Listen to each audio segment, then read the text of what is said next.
Le silence matinal habituel, presque sacré, qui enveloppe la cité du Vatican a été brutalement rompu hier, marquant peut-être le début de la fin pour l'un des secrets les mieux gardés de la chrétienté. L'image restera gravée dans les mémoires.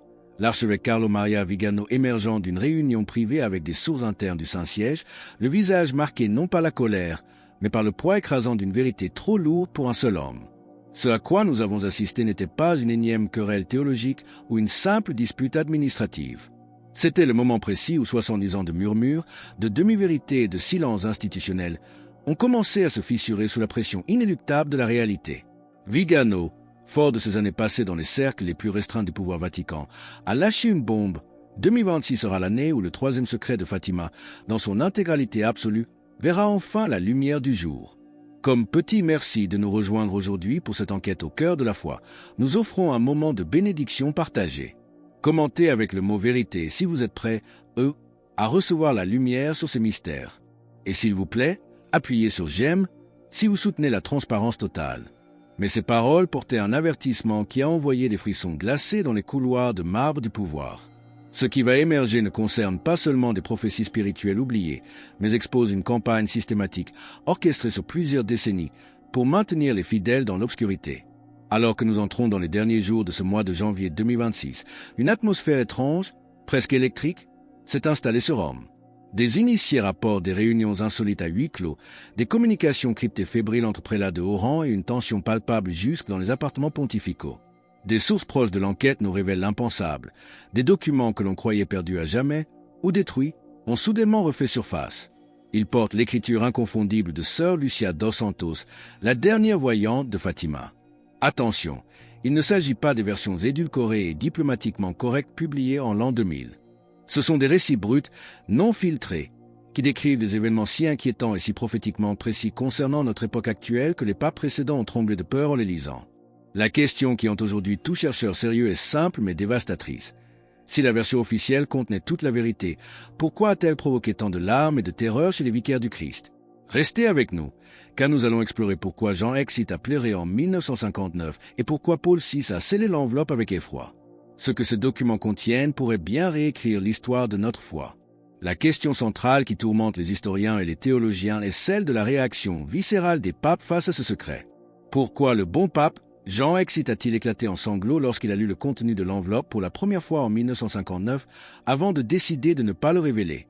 Pourquoi Paul VI, après l'avoir parcouru, a-t-il immédiatement refermé le dossier pour le renvoyer aux archives secrètes, comme s'il brûlait les doigts?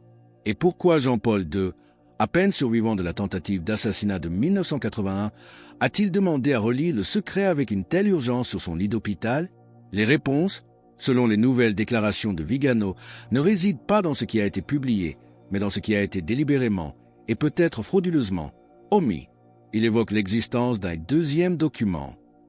Contrairement à la vision allégorique d'un évêque vêtu de blanc marchant parmi les cadavres révélé en 2000, ce second texte contiendrait les paroles directes de la Vierge Marie. Un commentaire explicatif, une exégèse divine de la vision, formulée en termes si clairs, si crus et si dévastateurs qu'aucun pape n'a trouvé le courage politique ou spirituel de le publier. Ce texte caché contiendrait des avertissements spécifiques sur la corruption interne de l'Église, la montée de faux maîtres au sein même de la hiérarchie et des événements mondiaux qui se dérouleraient avec une précision effrayante au début du XXIe siècle. C'est ici que la parole biblique résonne comme un avertissement éternel. Luc 12h2 nous rappelle « Il n'y a rien de caché qui ne doive être découvert, ni de secret qui ne doive être connu ». Ce que Vigano met en lumière, c'est que le processus de divulgation a été manipulé dès le départ. La date de 1960, indiquée par Sœur Lucie comme le moment le plus précoce pour la révélation, n'était pas une suggestion arbitraire. Selon une correspondance récemment découverte, la Vierge avait indiqué qu'à partir de cette année-là, les événements décrits deviendraient clairement reconnaissables pour ceux qui ont des yeux pour voir. Le retard, ou plutôt le refus de publication en 1960, ne visait pas à protéger les fidèles d'un contenu traumatisant, comme on l'a souvent prétendu. Il visait à protéger le pouvoir institutionnel de vérités insupportables. Vigano suggère que le Vatican a choisi la préservation de son image plutôt que la fidélité au message céleste. L'analyse forensique récente des archives vaticanes, menée discrètement ces derniers mois, a mis au jour des incohérences dans la narration officielle qui ne peuvent plus être balayées comme de simples erreurs de secrétariat. Nous sommes face à une falsification potentielle de l'histoire sainte. Les preuves techniques s'accumulent et deviennent accablantes. Des experts en calligraphie, travaillant sur les documents nouvellement exhumés, ont identifié au moins 3 documents distincts portant la signature de Sœur Lucie, suggérant qu'il existait plusieurs versions ou parties du secret, et non une seule.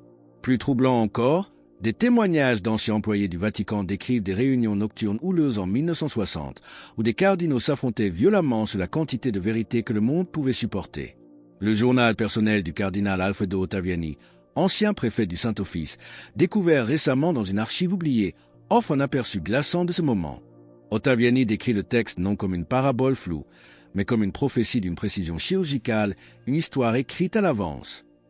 Il parle de ses nuits blanches, de ses prières désespérées pour obtenir une guidance et du poids terrible de connaître des vérités qui ne pouvaient être prononcées. Sa dernière note sur le sujet résonne comme une épitaphe pour l'honnêteté de l'institution. Nous avons choisi le silence au lieu du scandale, mais le silence est devenu notre scandale. Ces mots, écrits il y a des décennies, prophétisent la crise de crédibilité actuelle. Si les affirmations de Vigano se révèlent exactes, nous ne sommes pas face à une simple curiosité historique. Nous sommes confrontés à une dissimulation active traversant plusieurs pontificats, impliquant des dizaines de hauts fonctionnaires qui ont sciemment choisi la politique humaine contre la prophétie divine.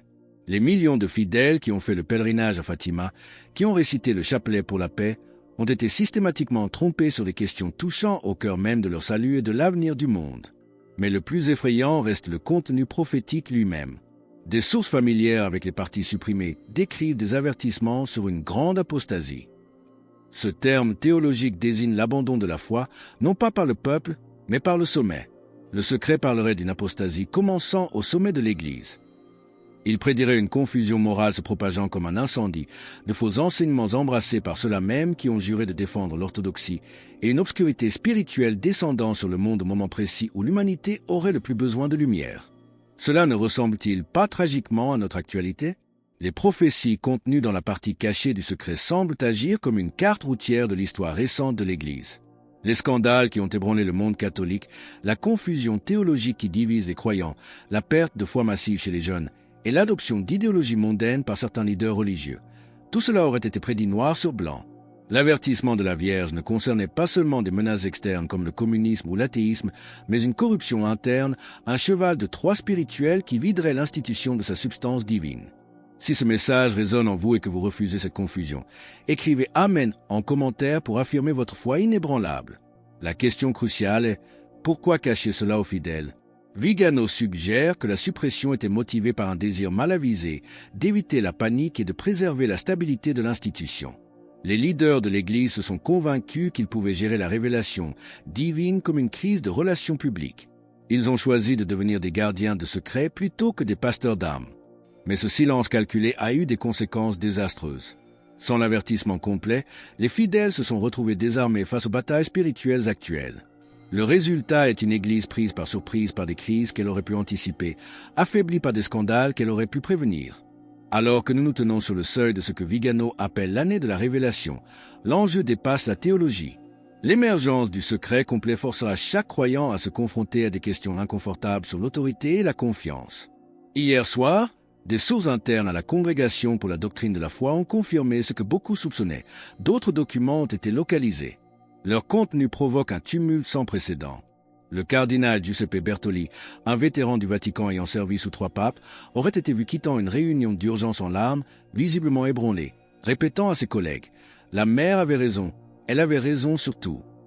Sa réaction miroir de celle des papes passés suggère que ce qui reste caché est d'une gravité extraordinaire. La pression pour la divulgation ne vient plus seulement des traditionalistes, mais aussi de cardinaux réformistes et de diplomates qui réalisent que le secret est devenu une plaie ouverte. La crise s'étend désormais bien au-delà des murs du Vatican, touchant les sphères de la géopolitique mondiale. Des preuves émergent, peignant le tableau d'une panique institutionnelle masquée par un calme de façade. Le personnel de communication du Vatican travaille jour et nuit pour préparer des déclarations d'urgence face à une divulgation jugée désormais inévitable. Mais ce qui inquiète les chancelleries du monde entier, c'est l'exactitude prophétique des éléments géopolitiques suspectés dans le texte caché. Les bouleversements économiques débutés fin 2025, la montée de l'autoritarisme, les conflits mondiaux, tout semble y figurer. Des sources de renseignements au sein de l'appareil de sécurité Vatican rapportent des activités inhabituelles. Les communications cryptées entre Rome et Fatima ont explosé. Les autorités portugaises ont discrètement renforcé la sécurité autour du sanctuaire et on parle de rencontres nocturnes entre prélats et représentants d'agences de renseignement étrangères. Les implications du troisième secret ne sont pas seulement spirituelles. Elles pourraient déstabiliser l'ordre mondial établi. Des fonctionnaires gouvernementaux informés de la situation décrivent les contenus comme capables de changer le paradigme. Le coût humain de ce mensonge prolongé devient évident. Monseigneur Antonio Ferrara, archiviste au Vatican pendant 30 ans, a rompu le silence hier avec une confession bouleversante. J'ai dédié ma vie à servir la vérité, pour découvrir que j'étais complice involontaire de sa dissimulation. La technologie moderne rend le secret impossible à garder. Des experts en informatique ont analysé les documents numérisés publiés par le passé et ont trouvé des preuves de reditage et de suppression invisibles à l'œil nu. Des algorithmes d'intelligence artificielle suggèrent même que certains textes attribués à Sœur Lucie présentent des incohérences stylistiques majeures, indiquant une réécriture par des mains tierces. Ces découvertes envoient une onde de choc dans le monde académique et diplomatique. Les dépêches entre le Vatican et les grandes capitales montrent une inquiétude croissante. Si le texte contient des prédictions spécifiques sur l'effondrement de certains systèmes économiques ou politiques, sa révélation pourrait accélérer ces mêmes événements. Malgré cela, une faction conservatrice au Vatican continue de résister, arguant que la vérité causerait un désespoir inutile. Mais face à eux, le camp de la transparence, mené par Vigano et soutenu par une majorité de fidèles selon les sondages, affirme que seule la vérité peut restaurer la confiance. Au cœur de cette tempête, le pape François se trouve face à un dilemme historique. Des sources au sein de la famille pontificale rapportent que le Saint-Père examine quotidiennement les matériaux complets du troisième secret, passant de longues heures en prière solitaire après ses sessions. La lutte personnelle du pape est devenue évidente dimanche dernier lors de l'Angélus. S'écartant de son discours préparé, il a lancé à la foule rassemblée place Saint-Pierre des mots lourds de sens. Il y a des moments où l'Église doit choisir entre un silence confortable et une vérité difficile. Nous approchons d'un tel temps, et je demande vos prières pendant que nous discernons le chemin. Ces paroles, transmises en direct à des millions de personnes, ont été interprétées comme la préparation psychologique à une annonce majeure. Le Vatican semble passer du confinement des dégâts à la gestion de crise. Le cardinal Francesco Benedetti, secrétaire d'État, a tenu une session à huis clos sans précédent avec les médias catholiques, apparaissant vieilli et parlant à voix basse de la nécessité de préparer les fidèles à des révélations qui testeront leur foi jusqu'aux fondations. Que quelqu'un de sa stature tienne de tels propos confirme que la direction de l'Église considère la divulgation complète comme inéluctable. Les implications économiques sont également visibles pour ceux qui savent regarder. Les conseillers financiers du Vatican rapportent des mouvements inhabituels dans les portefeuilles d'investissement de l'Église, avec une réorientation massive des ressources vers des initiatives de gestion de crise. Le budget de communication a triplé pour 2026 et les équipes juridiques sont sur le pied de guerre. Tout indique que le Vatican se prépare à l'impact. Mais au-delà de la politique et de l'argent, c'est la dimension spirituelle qui prévaut. Des phénomènes insolites sont signalés dans les sanctuaires mariaux du monde entier. À Fatima, Akita et Medjugorje, les pèlerins rapportent des rêves et des visions convergents, appelant urgemment à la vérité. Cette convergence entre la crise institutionnelle et les phénomènes surnaturels crée une atmosphère d'attente messianique que Rome ne peut plus ignorer. Le pape sait que le temps du silence est révolu. Nous nous trouvons sur le seuil d'un moment historique. Le poids de 70 années de silence est en train de céder sous la pression irrésistible de la vérité. Les déclarations courageuses de l'archevêque Vigano, les preuves forensiques issues des archives, les mouvements de panique diplomatique et les phénomènes spirituels mondiaux pointent tous vers une conclusion inéluctable. Le troisième secret de Fatima, dans sa totalité brute et non censurée, va émerger. Que ce soit par une divulgation officielle du Vatican ou par des fuites incontrôlables, la digue va rompre en 2026. Les fidèles méritent rien de moins que la vérité complète qui leur a été promise il y a des décennies. Le temps des demi-mesures, des interprétations rassurantes et des omissions prudentes est révolu.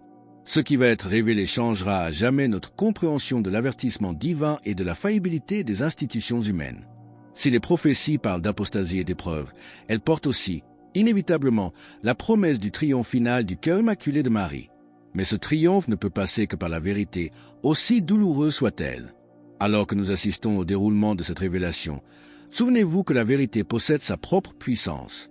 Elle a ses propres temps et elle finit toujours par briser les murs de silence les plus soigneusement construits. Nous ne devons pas craindre ce qui vient d'être révélé, mais plutôt l'accueillir comme une opportunité de purification et de retour à l'essentiel de la foi. L'Église et le monde ne seront plus jamais les mêmes après 2026. Alors que nous concluons sur cet appel vibrant à la vigilance et au courage face à la vérité qui vient, nous vous invitons à proclamer votre allégeance ultime. Commentez Jésus est roi ci-dessous pour affirmer cette vérité avec nous. Et votre parcours ne doit pas s'arrêter ici. Cliquez sur la vidéo qui apparaît maintenant sur votre écran pour un autre message puissant que nous avons préparé pour vous.